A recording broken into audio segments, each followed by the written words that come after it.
We are going to discuss the controversial journalism journey of Jeff Koinange. Looking at him with his controversies, I believe Jeff Koinange, since his childhood, ni mtu wa Finyo. I don't know whether Sheng has changed. When I was a student, or is it a pupil? When I was a pupil at Mbagathi Road Primary School, just next to Mbagathi District Hospital, we used to say that we have some people who are Finyo. A person who likes setting up some people and then he sets aside, and when you quarrel or whatever because of his Finyo, he has that evil laughter. I tend to believe that Jeff Koinange is very much younger than me. I tend to believe that Jeff Koinange had that past when he was still a student. We used to have that word in Mbagathi Road. I don't remember. There could have been people with Finyo, but I can't remember from Mbagathi Road.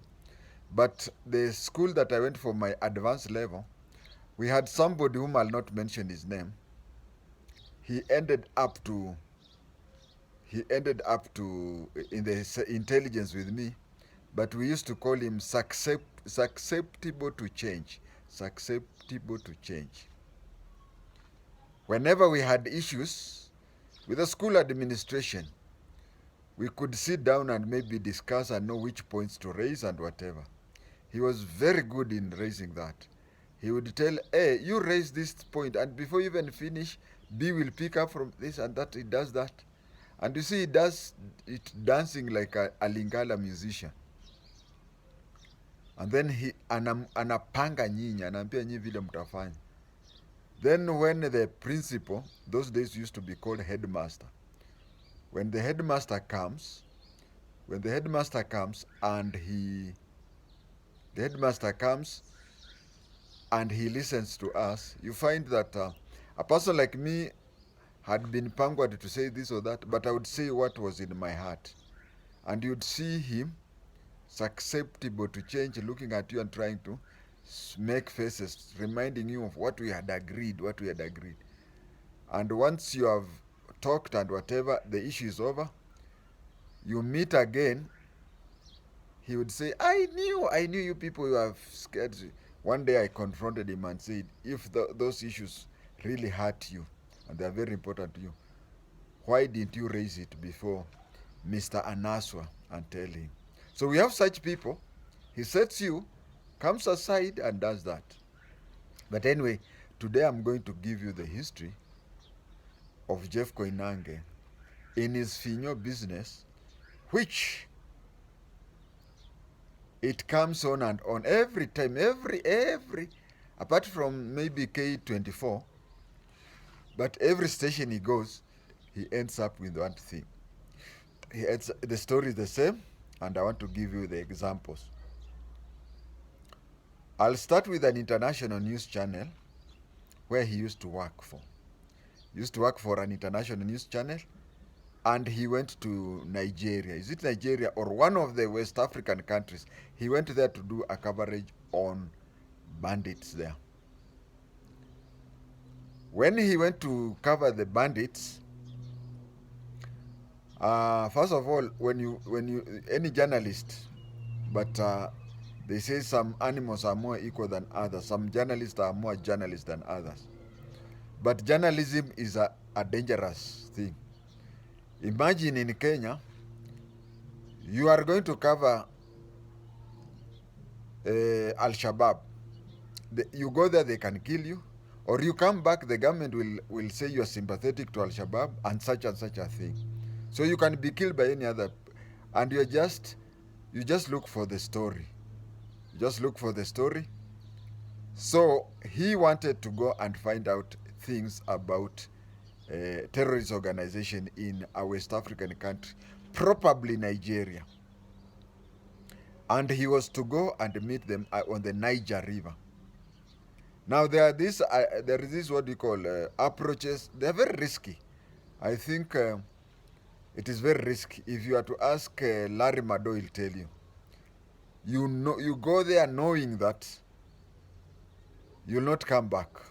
You are leaving back a young family, young widow, and young kids. But that is a calling. But the international company discovered. You see, he requested to be covered by. He requested to cover that terrorist organization. When he requested to cover that terrorist organization, the terrorist organization were reluctant, and he went out of journalistic. He went out of journalistic code of conduct. He went, he he comes from not a poor family, so he offered the money. He offered the money to continue with their course.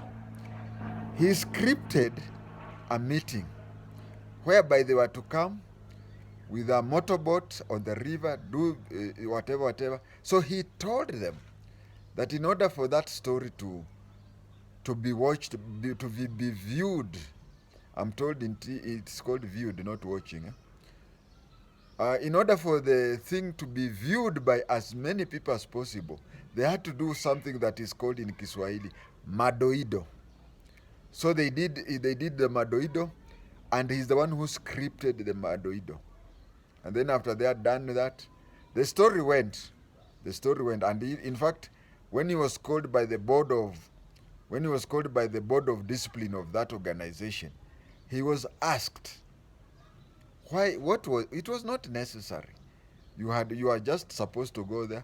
But then he said, we had agreed. These people are paid on a certain amount, but the amount that he used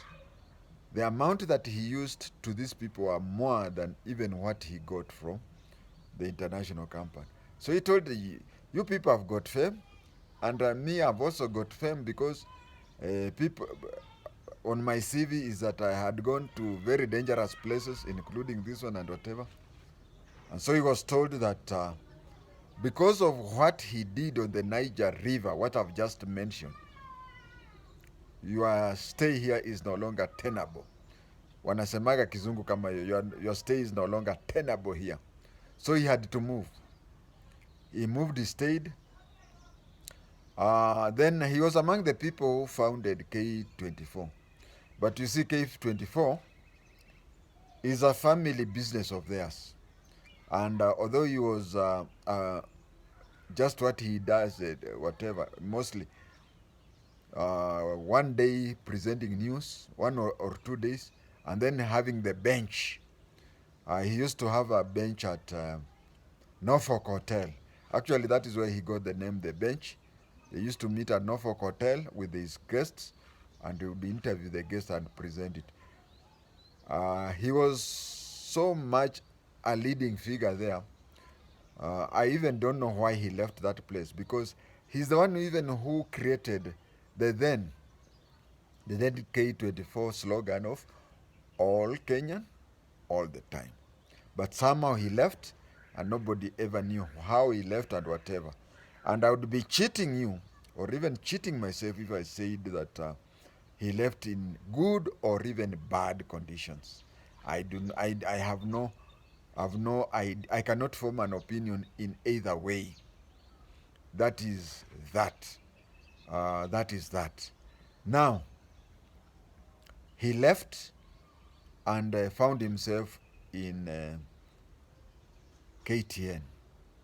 KTN, he started his controversies, and they even terminated his appearance on KTN simply because to Jeff Koinange, what is important is, okay, he even later came up with a fire extinguisher, but he's very much in creating scenes. He's very much into creating scenes. I even remember one time, I don't know whether it is KTN or Citizen TV, where the activities of one Miguna came out. You see, a lady like Esther Passaris, Esther Passaris, just as an individual, she's very respectable. And Esther Passaris, she's somebody who even came up with activities like adapter light. Yeah, those days it was, I think, before it was before the 2010 constitution.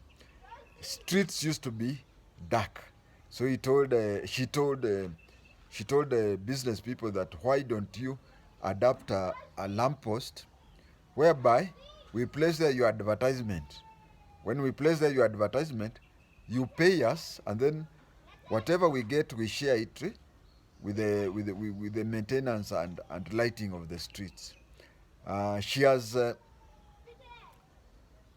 if you are to sit down, I've never met her one on one, or rather, the only time I met her near is a time when she was giving out bursaries to children, those Kayola area. That is the only time I've been near her, but it was a ladies' meeting, so a man going to talk to a lady in a ladies' meeting was a bit of a problem.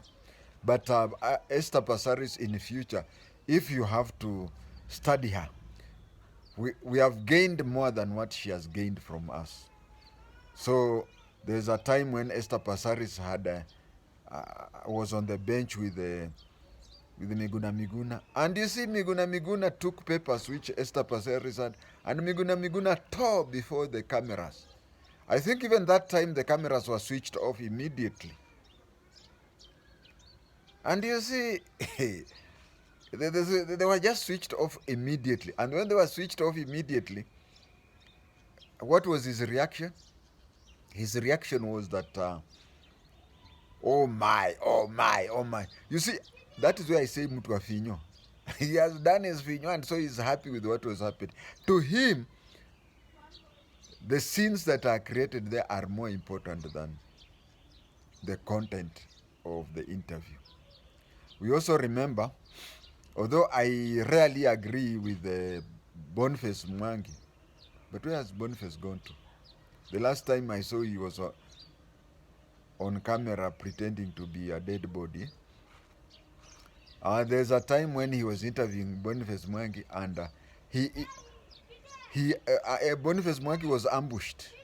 You see, suddenly, other panelists are coming. You see, it is really bad. If you are calling me to the station, we talk with you 10 to 15 minutes, and out of the blue, somebody else comes, and then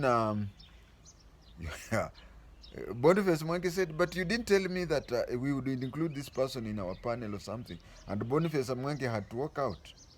I'm not sure whether the story of this Gatundu man, the cabinet secretary, Moses Kuria, I don't know whether Moses Kuria, the day he walked out of a station, it was Koinange or not. But even if Moses Kuria did not walk out of Koinange, but that is how Koinange is.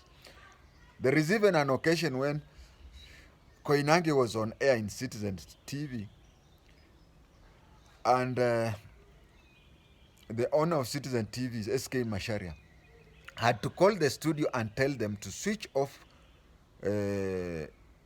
Jeff Koinange. He had to say, just switch off Jeff Koinange, and he was switched off. So that is how it is. And he does that. And you know, the trick he used to use, whenever he messed up, there's even a time he had to board a plane and go to abroad just to talk to Miguna Miguna. Let me ask you a question, with all due respect. Does Miguna Miguna talk any sense whenever he talks? Anyway, that is up to you. And then the other type of people he likes are people like Shenzi, Atwoli. Now, I was sad one day. You see, Atwoli represents trade workers. And then when they were talking, I don't know whether it was pre-planned or anything, but then somebody called Atwoli, and things happen.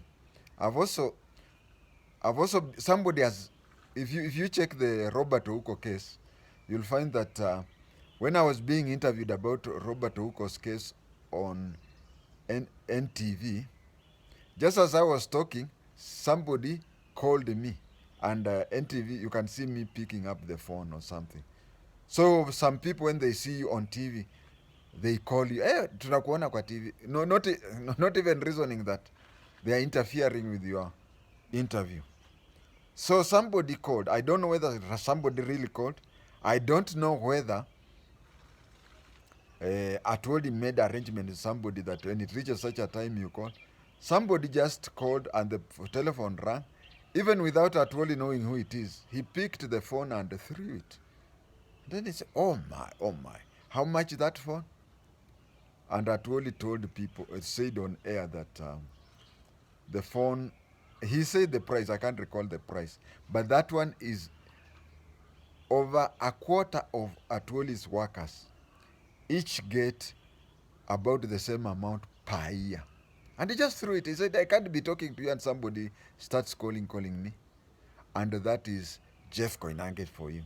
And once Jeff Koinange has done that, and people, and there is hula baloo at whatever, he used to pick two senators. He used to pick two senators and bring them to. And these two senators were from both sides of the political aisle. There was Senator Mutula Kilonzo Jr. and Sakaja. So when he knew things was that hot and whatever, he would call Sakaja and then cool the things that way. I don't know. I don't know if today things got hot, if he would call them, because both Sakaja and Mutula Kilonzo Jr. are now governors. But then it is disappointing for a person of his reputation. I'm trying to think where he was is where Larry Mado is.